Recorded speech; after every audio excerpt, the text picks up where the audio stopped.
ચાંદલો કેમ કરવાનો? તો ભ્રકુટીની વચ્ચે અહીંયા આજ્ઞા ચક્ર છે.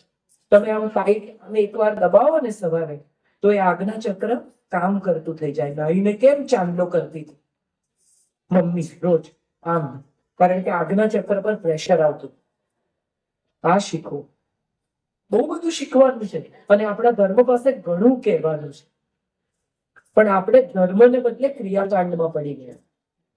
મૂળ ધર્મ તો અધ્યાત્મ છે, અહીંથી શરૂ થતો, અહીંથી શરૂ થતો. દીવો કરો ન કરો, ભીતર દીવો કરો. આ બહુ મહત્વનું છે. આપણે બહુ જ વાર તમે શ્લોક સાંભળ્યો છે, શત્રુ બુદ્ધિ વિનાશાય દીપ જ્યોતિ નમસ્તુતે. શત્રુની બુદ્ધિનો વિનાશ થાય. આપણો ધર્મ એમ નથી કહેતો કે શત્રુનો વિનાશ થાય, શત્રુની બુદ્ધિનો વિનાશ, એટલે એની ખરાબ બુદ્ધિનો નાશ થાય. માણસ તો રે, આપણે શું કરવા માણસને હટાવીએ? આપણો ધર્મ તો માણસમાં માનતો ધર્મ છે.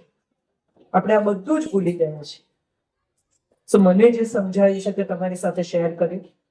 હું જે શીખી છું તે તમારી સાથે શેર કર્યું, અનુભવે વાંચીને. ક્યાંય પણ કશી પણ ભૂલ થઈ હોય, છોકરાઓએ કહ્યું હોય, હું પણ કહું છું, ક્યાંય અવિવેક થયો હોય તો ક્ષમા કરજો. પણ એવો કોઈ ઈરાદો મારો ક્યારેય હોઈ શકે જ નહીં કે કોઈને પણ ક્યાંય પણ હર્ટ કરું, કારણ કે હું તો પોતે જ એવો સંદેશ આપું છું કે હર્ટ નહીં કરતા, તો હું કેવી રીતે હર્ટ કરું? આ વાત સાથે મારી વાત પૂરી કરે છે.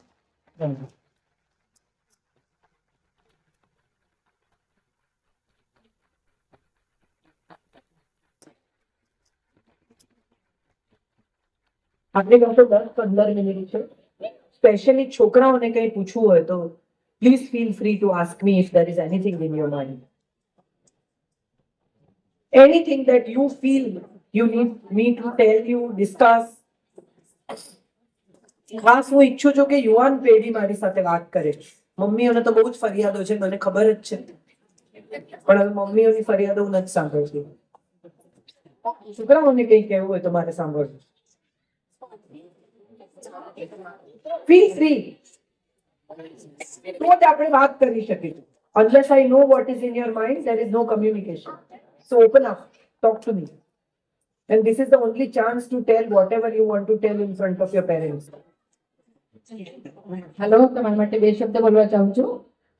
કાકા ભલે હતા માર્ગમાં, કાકા ભલે હતા માર્ગમાં, પગલા માત્ર ફૂલો પર જ પડ્યા, પગલા માત્ર ફૂલો પર જ પડ્યા. દયા હતી અમ પર પ્રભુની, દયા હતી અમ પર પ્રભુની કે તમારા જેવા સરસ વક્તા અમને મળ્યા, તમારા જેવા સરસ વક્તા અમને મળ્યા. ધન્યવાદ. આ વાંચવાની એક તરફ વાર્તા છે જે કહીને હું મારી વાત પૂરી કરું. બાઇબલની આ સ્ટોરી છે, છોકરાઓ કદાચ ભણ્યા પણ હશે. એક માણસ લગભગ મૃત્યુના આરે હતો અને એને પોતાનું આખું જીવન દેખાયું. તો એ જીવનમાં એને જોયું કે જ્યાં જ્યાં સુખ હતું, મજા હતી, આનંદ હતો, ત્યાં બધે 4 પગલા હતા, 2 જોડી. અને જ્યાં જ્યાં સમસ્યા હતી, ક્રાઇસિસ હતી, પ્રોબ્લેમ્સ હતા, ત્યાં 2 જ પગલા હતા. એટલે ગુસ્સે થઈ ગયો ભગવાન પર કે અરે, જ્યાં જ્યાં તકલીફ હતી ત્યાં હું એકલો, અને જ્યાં જ્યાં મુશ્કેલી હતી ત્યાં તો મારી સાથે ચાલ્યો, જ્યાં જ્યાં આનંદ હતો ત્યાં વેરી બેડ. એટલે ભગવાને કહ્યું કે ગાંડા, એ 2 પગલા મારા છે. સમસ્યામાં, મુશ્કેલીમાં, ક્રાઇસિસમાં મેં તને ઉપાડી લીધો. તારા પગલા નથી, આ મારા. તો એટલી જ રકમ પણ લાગજો કે ઈશ્વર તમારી સાથે જ છે ને રહેવાનો જ છે. જી ભાઈ, please give her a big hand. So rather than ask, question is a big thing. Yes, please. આપણે ટેન્શન લેવાનું કે નહીં કે આપણે એક્ઝામમાં ઓછા માર્ક્સ આવશે તો પેરેન્ટ્સ શું કહેશે? Never settle for less. ઓછા માર્ક્સ આવશે એટલે મહેનત ઓછી કરવાની ના, મહેનત 100% કરવાની. તારી તાકાત હોય એનાથી 1% વધારે કરવાની. પણ પછી પણ જો ઓછા માર્ક આવે તો ટેન્શન નહીં લેવાનું. આટલાથી ચાલશે એવું ન જ ચાલે. Don't settle for less because you are capable for more. You also know it, right? So don't settle for less. Work hard and put your 100% into it. After that, if you don't get it, it's okay. Don't feel regret કે મેં યાર થોડી મહેનત કરી હોત તો સારું થાય. No, you should feel proud કે મેં પૂરી મહેનત કરી. મને જે આવડતું હતું એ બધું મેં લખ્યું. હવે આવ્યા તો સારું, ના આવ્યા તો કઈ વાંધો નહીં. માર્ક આપણા દેશની સૌથી મોટી પ્રોબ્લેમ એ છે કે આખું વર્ષ છોકરું જે ભણે એ એને 3 કલાકમાં ઉલટી કરી આવવાની. એટલે ફૂલ યર જે ભણ્યું એ એને 3 કલાકમાં કહી દેવાનું મને આટલું આવડે છે. એ ફેર નથી. આ ફેર નથી.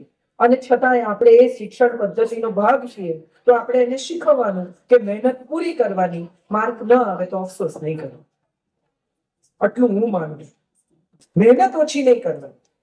That's what I can tell you. હવે ચાલશે એવું. That's wrong. If I have to come here, I have to get prepared that I speak for 1 hour. પછી 45 મિનિટ પછી એવું થવા માંડે ખોટું.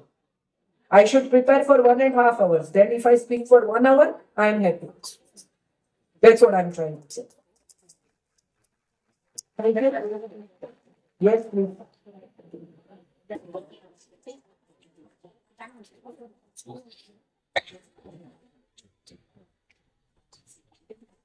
જી એક પ્રશ્ન છે મારો. જી, આ જે સંઘર્ષને આપણે જે વાત કરી રહ્યા છે, ધારીને ચાલો કે હું આજે જે એજમાં છું અને અગર માનીને ચાલો કે મને કોઈ ડ્રિંક પીવું અત્યારે ગલત લાગી રહ્યું છે અને નવી પેઢીના અંદરના જે વાતાવરણના અંદર જે ચેન્જીસ થઈ રહ્યા છે અને સોસાયટીમાં બી એવા ચેન્જીસ થઈ રહ્યા છે કે અત્યારે 80-90% લોકોને એવું લાગે છે કે ડ્રિંક પીવું એટલે ઇટ્સ અ નોર્મલ થિંગ. અને ઓલ્ડ થિંગ્સ વાળાને એમ લાગે છે કે આ ગલત કરી રહ્યા છે આ લોકો. તો એ લોકોને એ કરવું છે સમજો, તો હવે એને પ્રેમથી હેન્ડલ કરીને અથવા એને કેવી રીતે કહેશું તો આખરી કહેશે કે મારે પીવું છે, તો આને તમે કઈ દૃષ્ટિએ આને એક્સપ્લેન કરશો? હું એવું માનું છું ને હું એવું જીવી છું કે મા બાપ સાથે જુઠ્ઠું નહીં બોલવાનું. એ કોઈ પણ પેઢી હોય. તમે 50 વર્ષના હો તો પણ મા બાપ સાથે જુઠ્ઠું નહીં બોલવાનું. તમે 5 વર્ષના હો તો પણ મા બાપ સાથે જુઠ્ઠું નહીં બોલવાનું. એમને નથી ગમતું તો તમે એની સાથે બેસીને ચર્ચા કરો, એને સમજાવો કે સોશિયલ ડ્રિંકિંગમાં બિઝનેસ થાય છે. હવે જે ટ્રેન્ડમાં તમે પ્રવેશ્યા છો, જેમ કે એક સમય એવો હતો કે મારા દાદી પથ્થર પર ચટણી વાટતા, એ ટ્રેન્ડ હતો.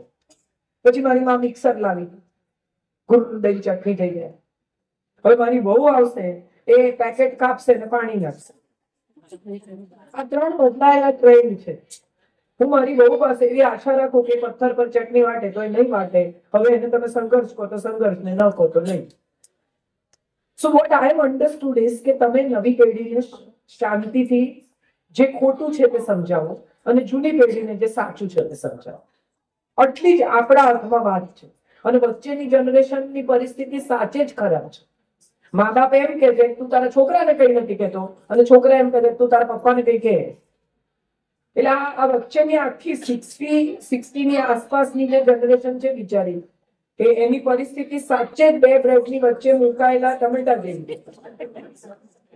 હું સમજુ જ છું તમારી વાતને, હું એમાંથી પસાર થાવ જ છું. આજે હું જયારે એમના ઘરમાં પ્રવેશતી હતી ત્યારે મારા મધર ઇન લો એવી ફરિયાદ કરતા હતા તારો દીકરો 4 વાગે જમવા આવેલો તો 2 વાગ્યા સુધી બેસી રહી.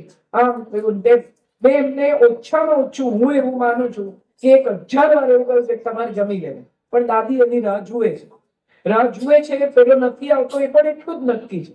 અને એમની વચ્ચે સંઘર્ષ થાય છે એ પણ એટલું જ નક્કી છે. અને બંને મને જ ફરિયાદ કરે છે એ પણ એટલું જ નક્કી. એટલે આ પરિસ્થિતિમાં પેશન્ટ હિયરિંગ આપવાનું છે. હા મમ્મી, હા મમ્મી, હા મમ્મી. અને દીકરો મને એમ કહે પણ દાદી શું કરવા રાહ જુએ છે? તો કહેવાય કે દાદી પ્રેમ કરે છે એટલે રાહ જુએ. વાત પૂરી. હવે આને નહીં કહેવાનું ને આને નહીં કહેવાનું. આપણી જોબ પૂરી થઈ, બંનેને કહી દીધું. This is what I have understood over a period of time. પપ્પાને બેસાડો, એમને કહો કે ભાઈ સોશિયલ ડ્રિંકિંગમાં બિઝનેસ થાય છે. હું રોજ નથી પીતો પણ તમારી સામે જૂઠું બોલવું એ મને નહીં ગમે. હું પીને આવું, પાછલે રસ્તે જાઓ, આવું બધું મને નહીં ગમે. So I will tell you the truth and you learn to digest the truth. પણ ડ્રિંક પીશે એ વાત તો ગલત છે, એમાં કોઈ સવાલ નથી ને. જો દરેક વસ્તુ અલગ છે. નોન વેજીટેરિયન ખાય એ લોકો માટે વેજીટેરિયન એ ગલત છે. વેજીટેરિયન માટે નોન વેજીટેરિયન ગલત છે. સ્વામિનારાયણ ધર્મ એમ કે કાંદા લસણ નહીં ખાવા, તો એને માટે એ ગલત છે. દરેક માણસના ગલતના અલગ અલગ પેરામીટર છે. આ દેશમાં ભ્રષ્ટાચાર કેટલો કરવો એનું પણ એક પેરામીટર છે. હું નહીં કરું તો બીજા કરશે, આવું માનીને તમે તલાટીને આઈએએસ ને પૈસા આપો, એ નહીં લે તમારી પાસેથી તો તમને બિઝનેસ પણ નહીં આપો. એટલે હવે આ ગલતના પેરામીટરમાં ઓછા ગલતમાં તમે ક્યાં ફિટ થઈ શકો છો એ તમારે જાતે જ શોધી લેવું પડે છે. જેટલું બને એટલું ઓછું ગલત કરવાનું, એવું મેં મારી જાત સાથે નક્કી કર્યું કે જેટલું ઓછું ખોટું થઈ શકે, જ્યાં જ્યાં આપણને એમ લાગે કે આ અવોઇડ થઈ શકે એમ છે અવોઇડ કરો. નો, જો if you don't drink you don't lose anything in life. I don't drink,